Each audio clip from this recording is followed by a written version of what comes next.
Hello बच्चों, कैसे हैं आप लोग। मैं आपका शैलेश सर आप लोगों के लिए फिर से एक वीडियो लेकर आ गया हूं। जैसा कि मैंने आप लोगों को बच्चों कोऑर्डिनेट ज्योमेट्री पढ़ाया था, उस कोऑर्डिनेट ज्योमेट्री का जो टॉपिक है वो इस साल क्लास 9th में भी बहुत अच्छे तरीके से दे दिया गया है। तो मैंने क्लास 9th के लिए भी आपके लिए वीडियो डाली थी और सेम टॉपिक बेटा कोऑर्डिनेट ज्योमेट्री का एक चैप्टर 10th क्लास में भी है। तो आज मैंने क्या किया है, कुछ क्वेश्चन मैंने बड़े इंपॉर्टेंट हैं, बहुत अच्छे क्वेश्चन हैं जो एग्जाम के पॉइंट ऑफ व्यू से बहुत अच्छे हैं। मतलब कोई भी यूटी हो या कोई भी आपका मिड टर्म एग्जाम हो, कुछ भी होगा तो उसमें ये क्वेश्चन आएंगे। अगर आपने ये क्वेश्चन कर लिया तो इस क्वेश्चन से जो मुश्किल क्वेश्चन होते हैं ना इस चैप्टर से, वो आप आराम से कर पाएंगे। ये क्लास 9th और 10th दोनों के लिए अच्छे हैं। मतलब ये क्वेश्चन 9th क्लास में भी आ सकते हैं और 10th क्लास के लिए भी अच्छे हैं। तो दोनों क्लास के बच्चे आप लोग इसको देख लीजिएगा, आपको अच्छी तरह समझ में आ जाएगा। देखिए, मैं डायरेक्ट क्वेश्चन से ही स्टार्ट करता हूँ क्योंकि मैंने बेसिक्स की वीडियो डाल दी है। तो आपको मैं एक एक करके क्वेश्चन बताता हूँ और क्वेश्चन के थ्रू ही आपको समझाने की कोशिश करता हूँ, ठीक है। देखिए, क्वेश्चन हमारे पास है बेटा, लिखा हुआ है, अगर लिखा हो द पॉइंट 2 1 एंड 1 - 2। एक क्वेश्चन है, the point 2 1 and 1 - 2 are equidistance from the point X and Y.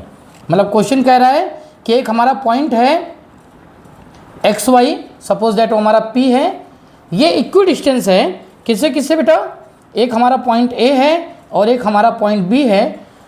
वो पॉइंट हमारे पास है 2 1 और दूसरा पॉइंट हमारे पास है बेटा 1 - 2। इन दोनों से ना ये इक्वी डिस्टेंस है, मतलब ये यहाँ से यहाँ तक की डिस्टेंस और यहाँ से यहाँ तक की डिस्टेंस इक्वल है। यानी जो मेरा पी ए है ना वो पी बी के इक्वल है। ऐसा अगर ये बोल रहे हैं तो हमें क्या करना, हमें पी ए और पी बी की डिस्टेंस निकालनी है ना। तो पी ए और पी बी की डिस्टेंस निकालने के लिए जो हमारे पास फार्मूला है वो डिस्टेंस फार्मूला होता है। अगर आपको याद हो तो डिस्टेंस फार्मूला क्या होता है बेटा, x2 - x1 का whole square plus y2 - y1 का होल स्क्वायर। इसी फार्मूले को मैं यूज करूँगा।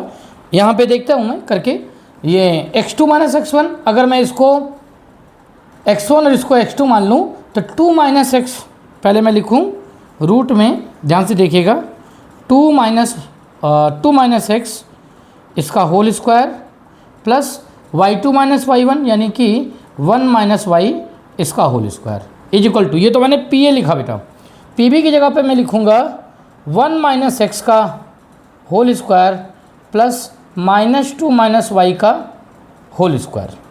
ये भी रूट में रहेगा। आपको पता है रूट और रूट को हम लोग कैसे काट सकते हैं बेटा, सबसे पहले यही काम करते हैं, दोनों साइड का ना हम स्क्वायर कर देंगे। आप लिख भी दीजिएगा स्क्वायरिंग ऑन बोथ साइड। जो हम स्क्वायर करेंगे बेटा ना, उस टाइम पर क्या होगा, ये जो मेरा रूट वैल्यू है ये अपने आप ख़त्म हो जाएगा। मतलब ये जो अब हमारा स्क्वायर किया हमने, तो ये जो मेरा रूट वैल्यू है ना, ये आप समझ लीजिए ख़त्म हो जाएगा। क्योंकि जब भी आप किसी स्क्वायर नंबर का किसी भी रूट वैल्यू का स्क्वायर करते हैं तो उसका रूट खत्म हो जाता है। तो ऐसा करके आप उसको ख़त्म भी कर सकते हैं। मैं अगले स्टेप में कर सकता था, थोड़ी जगह कम है तो आप ऐसे समझिए। अब इसका होल स्क्वायर करें, ये 4 होगा बेटा, ये एक्स स्क्वायर होगा, ये -4x आ जाएगा, ये 1 होगा, ये y स्क्वायर हो जाएगा -2y। ठीक है बेटा। इसे देखिए बेटा, ये 1 होगा, ये प्लस x स्क्वायर होगा, ये -2x होगा। a - b का होल स्क्वायर का फॉर्मूला लगा रहा हूँ बेटा, a square plus b square -2ab। यहाँ देखिए, हाँ एक बड़े इंपॉर्टेंट पॉइंट है, यहाँ समझने की कोशिश करिएगा। ये -2 - y का होल स्क्वायर है। बच्चों को कन्फ्यूजन होती है, सर यहाँ पे a + b का होल स्क्वायर लगाएं कि a - b का होल स्क्वायर लगाएं। लेकिन ध्यान रखना, ये दोनों साइन चूँकि सेम है ना, तो आप यहाँ पे a + b का होल स्क्वायर का फॉर्म लगाएंगे, यानी ये बन जाएगा 4 + y स्क्वायर और यहाँ +4y। ठीक है ना। अब आप देखिए, ये एक्स स्क्वायर यहाँ है, यहाँ एक्स स्क्वायर है, ये कैंसिल हो गया बेटा, और यहाँ वाई स्क्वायर है, यहाँ वाई स्क्वायर, ये भी कैंसिल हो गया। क्या क्या बच गया मेरे पास बच गया 4 + 4x, यानी 4 + 1 मैं बना ले 5 + 4x, 5 के बाद में -4x है, ये यहाँ माइनस है, -4x है और -2y है। उस साइड के भी नंबर ले आता हूँ, 1 और 4 होता है 5, इस साइड में आकर के ये -1 -4 हो जाएगा, -2x है, इधर आके ये +2x हो जाएगा और उधर 4y इधर आके -4y हो जाएगा। ठीक है। तो अब हमारे पास क्या आ जाएगा बेटा, 5 - 4x -2y, यानी हमारे पास अब आ जाएगा -4x और +2x मिल करके हो जाएंगे -2x, -2y और -4y मिल करके हो जाएंगे -6y। 5 है, ये -1 -4 है बेटा, तो ये पूरी तरह से कट जाएगा। हमारे पास आंसर जो आ गया वो -2x -6y आ गया। अब -2 अगर मैं यहाँ से कॉमन निकाल लूँ तो मेरे पास आ जाएगा x + 3y, जिसकी वैल्यू होती है 0। यानी लास्ट में आप देखेंगे तो x + 3y = 0 ही हमारा आंसर आ जाएगा। हमसे क्वेश्चन में पूछा गया था कि अगर पॉइंट P A और B से इक्वी डिस्टेंस पर है तो हमें प्रूव करना है कि x + 3y हमारा 0 होता है। ये हमें प्रूव करना था, तो जो कि हमने क्या किया लास्ट में x + 3y = 0 करके प्रूव कर दिया। इसी क्वेश्चन में अगर केवल एक पॉइंट दे देगा x और दूसरा पॉइंट नंबर में दे देगा तो डायरेक्ट आप वो पॉइंट x भी निकाल सकते हो। इसके कई क्वेश्चन ऐसे बनाए जाते हैं, तो ये एक मैंने आपको करके दिखाया, इसको ध्यान से आप लोग देख लीजिएगा। इसका एक क्वेश्चन हमारे पास आता है बेटा, ध्यान से देखिएगा। एक क्वेश्चन हमारे पास आता है,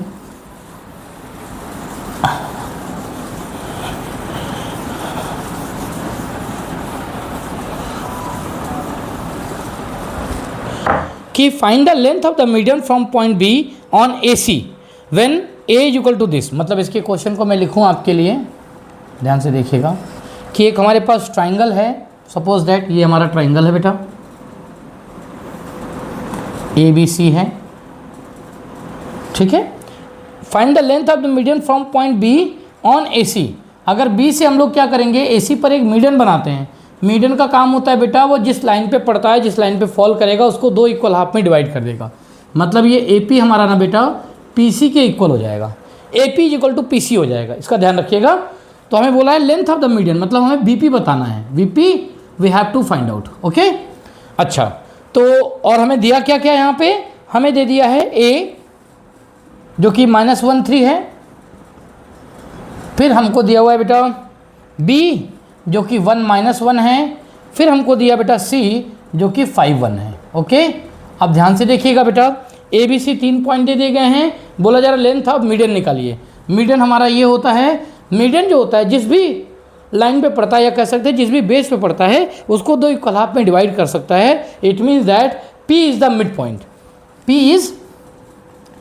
is mid point of AC। तो हम लोग क्या करेंगे, प्लान क्या है मेरा कि पॉइंट P निकाल लें बेटा और फिर BP के डिस्टेंस निकाल देंगे तो लेंथ निकल जाएगी।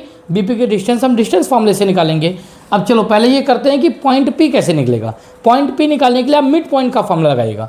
मिड पॉइंट का फॉर्मूला आप सबको पता है, मैंने अपनी क्लास में बताया भी है। मिड पॉइंट का फॉर्मूला होता है बेटा x1 + x2/2, है ना। इसके बाद y1 + y2/2, ये फॉर्मूला मिड पॉइंट का फॉर्मूला होता है बेटा। इसी में वैल्यू रख देते हैं हम लोग। यहाँ देखिए x1 कितना दिया बेटा 5 + -1 यानी कि 5 - 1/2। दूसरा हमारे पास y1 + y2 1 + 3/2। ध्यान से देखिएगा, मैं इसी को यूज कर रहा हूँ बेटा। 5 - 1 होता है 4, तो ये तो 2 आ जाएगा, ये भी 2 आ जाएगा। 2 2 यानी पॉइंट P जो मेरा आया है वो 2 2 आ गया। अब मुझे बताना है BP मतलब B से P की डिस्टेंस। तो BP निकालने के लिए क्या करेंगे बेटा, डिस्टेंस फार्मूला लगाएंगे। आप लोगों को डिस्टेंस फार्मूला पता है, लेकिन तो भी मैं आपको क्वेश्चन में लिख रहा हूँ। और याद रखो बच्चों, 9th क्लास के बच्चे हों चाहे 10th क्लास के बच्चे हों, हर बार आप क्वेश्चन में फार्मूला लिखेंगे, भले ही आपने क्या किया कितनी बार भी उस फार्मूले को लिखा है, लेकिन क्वेश्चन आया तो उसमें फार्मूला जरूर लिखेंगे। इस बात का ध्यान रखिएगा, अदरवाइज़ आपके मार्क्स कट जाएंगे, ठीक है। ऐसा लिख लिया हमने, x2 - x1 का होल स्क्वायर + y2 - 1 का होल। अब वैल्यू पुट करते हैं। BP है तो B को मैं इसको x2 y2 मान लेता हूँ, इसको x1 y माना। ये हमारे पास है 2 2, यहाँ लिख देता हूँ डायग्राम में भी 2 2, है ना। तो ये हो जाएगा हमारा 1 - 2 का होल स्क्वायर प्लस -1 - 2 -1 - 2 का होल स्क्वायर। ये रूट में है बेटा, तो ये 1 - 2 का होगा, -1 का होल स्क्वायर 1 होगा, ये -3 का होल स्क्वायर 9 होगा। तो हमारे पास जो आंसर आ जाएगा बेटा वो √10 आ जाएगा। तो इसके जो डिस्टेंस है यानी लेंथ ऑफ डायगोनल जो है हमारा है वो √10 आ जाएगा बेटा। ये हमारा BP है, यही हमारा लेंथ ऑफ द मीडियन हो गया बेटा, ठीक है। तो इस तरह के क्वेश्चन अगर आएंगे तो आप कर लीजिएगा। ये इसका दूसरा क्वेश्चन था, बड़ा अच्छा क्वेश्चन है। आप 1-2 बार वीडियो को देखेंगे तो ज़रूर आपको समझ में आ जाएगा बेटा। आप प्लीज़ इसको दोबारा से देख लीजिएगा, वीडियो आपको क्लियर हो जाएगा, ठीक है। एक और क्वेश्चन मैं आपके साथ करना चाहता हूँ डिस्कस बेटा, वो भी ज़रा ध्यान से देख लीजिएगा। वो क्वेश्चन है, मैं ऐसे क्वेश्चन करा रहा हूँ बेटा जो एग्जाम पे पॉइंट ऑफ व्यू से बहुत ही इंपॉर्टेंट है। चैप्टर में करा चुका हूँ, लेकिन मुझे कुछ अच्छे क्वेश्चन कराने थे, मेरे दिमाग में ये थे कि अपने बच्चों को मैं ऐसे क्वेश्चन करा दूँ कि एग्जाम में अगर क्वेश्चन बहुत डीप पूछा जाए, यानी आजकल हर स्कूल सोचता है ना कि पढ़ाई भले ना अच्छा लेकिन क्वेश्चन अच्छा पूछें, तो जब अच्छा क्वेश्चन पूछेंगे तो उन क्वेश्चन में इनका नंबर जरूर आएगा बेटा, ये जरूर पूछे जाएंगे। डिजिट हो सकता है चेंज हो जाए, लेकिन हाँ टाइप ऑफ क्वेश्चन बिल्कुल ऐसा ही रहेगा। और अगर श्योरली आप वीडियो को मेरे 2 या 3 बार देखेंगे तो आप इसको कर पाएंगे, ठीक है। एक क्वेश्चन और है कि 3 and 3/4 are the mid point of the line segment joining the point K0 and 7 3/2 find the value of K। हाँ देखिए ये क्या कह रहा है, क्वेश्चन नंबर 3 है कि एक लाइन है, मान लेते हैं ये A पॉइंट है बेटा और ये B पॉइंट है, तो इस दोनों पॉइंट पे ना इनके बीच में एक पॉइंट हमारा है जो है 3/4 और मान लेते हैं ये P है। अच्छा ये इक्वी डिस्टेंस है, मिड पॉइंट है किसका, इस लाइन सेगमेंट का, A और B के बीच में जो लाइन बनी उनके बीच का मिड पॉइंट है। तो इनका जो पॉइंट दिया हुआ है वो दिया है K0 और दूसरा पॉइंट बेटा है 7 3/2। तो हमें क्या बताना, हमें K की वैल्यू बतानी है, ठीक है। मिड पॉइंट है तो मिड पॉइंट का फॉर्मूला लगा लेंगे बेटा, बड़ी आसानी से हम लोग निकाल सकते हैं। मिड पॉइंट का फॉर्मूला तो आपको पता ही है, अभी मैंने आपको बताया कि x1 + x2/2 बेटा और y1 + y2/2। तो पहले क्या करते हैं हम लोग, यहाँ पे x1 + x2 का फॉर्मूला लगा लेते हैं। देखिए तो x = होता है हमारा x1 + x2, तो यहाँ x1 ये k हो गया बेटा, x2 हमारा 7 हो गया अपान में 2 और x की वैल्यू हमें दी हुई है 3, वो भी रख लेते हैं। मेरे ख्याल से एक ही यूज़ करने से पहले पता चल जाएगी। ये हो गया 6, ये हो गया k + 7, तो जो हमारा k है बेटा वो -1 आ जाएगा। बड़ी आसानी से आप ये पॉइंट निकाल सकते हैं। तो हमारा पॉइंट आ गया k -1। तो ऐसे क्वेश्चन भी आपको मिल सकते हैं करने के लिए, तो आप इसके लिए भी रेडी रहिएगा बेटा, ये क्वेश्चन भी एग्जाम में जरूर आ सकता है ना। मिड पॉइंट के ऊपर में क्वेश्चन है ये। तो अगर ऐसा क्वेश्चन कभी 1 मार्कर में आ जाए या 2 मार्कर में आ जाए तो आप डायग्राम देकर सॉल्व करेंगे तो ज़्यादा बेटर रहेगा।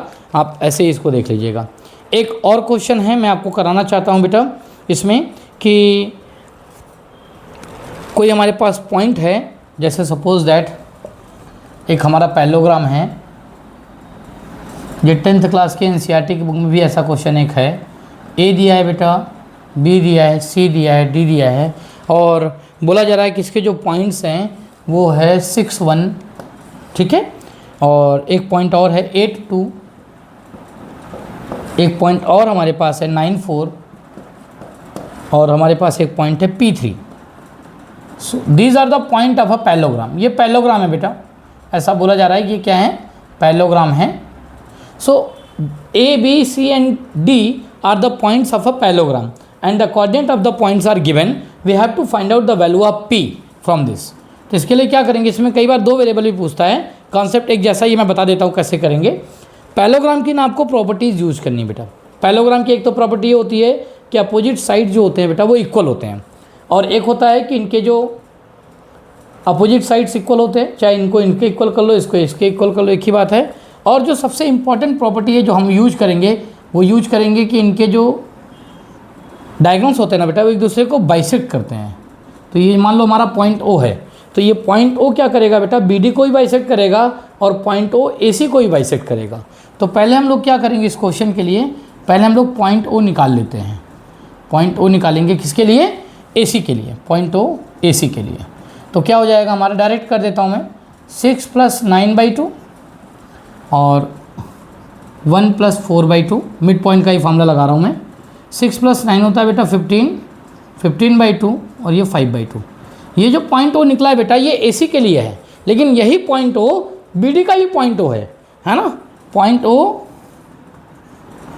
किसके लिए बेटा, BD के लिए, और सेम पॉइंट को रिप्रेजेंट करते हैं। तो इससे हो जाएगा हमारा क्या, P + 8/2 एंड 3 + 2/2, 3 + 2/2। तो आप ध्यान से देखेंगे तो ये जो P + 8/2 है ना, ये सेम, दोनों को सेम पॉइंट को रिप्रेजेंट कर रहे हैं।